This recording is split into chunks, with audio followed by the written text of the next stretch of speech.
हम सच्ची नियत से किसान के सशक्तिकरण में जुटे हैं। लेकिन कुछ लोगों ने महाराष्ट्र में किसानों के नाम सिर्फ और सिर्फ राजनीति की है। महाराष्ट्र के एक वरिष्ठ नेता केंद्र सरकार में कई वर्षों तक कृषि मंत्री रहे हैं। वैसे व्यक्तिगत रूप से तो मैं उनका सम्मान भी करता हूं, लेकिन उन्होंने किसान के लिए क्या किया?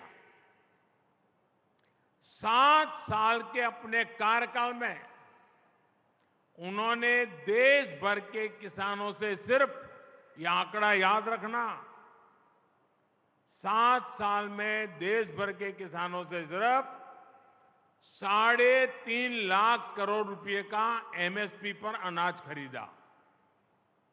जबकि हमारी सरकार 7 वर्षों में एमएसपी के रूप में इतने ही समय में 13.5 लाख करोड़ रुपए किसानों को दे चुकी है। 2014 से पहले दलहन और तिलहन ये किसानों को सिर्फ 500-600 करोड़ रुपए की खरीद एमएसपी पर होती थी। 500-600 करोड़।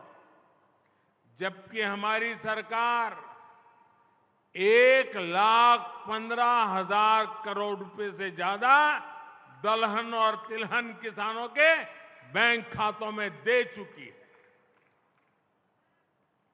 जब वे कृषि मंत्री थे तब किसानों को अपने पैसे के लिए भी बिचौलियों के भरोसे रहना पड़ता था। महीनों महीनों तक किसानों को पेमेंट नहीं होती थी। हमारी सरकार ने एमएसपी का पैसा डायरेक्ट किसान के बैंक खाते में भेजने का प्रबंध किया है। साथियों, हाल में रबी फसलों के लिए एमएसपी की घोषणा की गई है।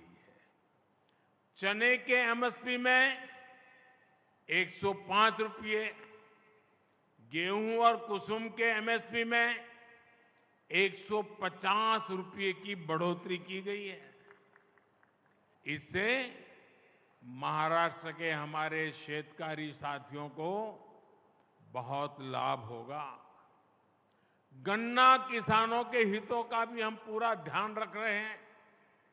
गन्ने का मूल्य 315 रुपये प्रति क्विंटल किया जा चुका है।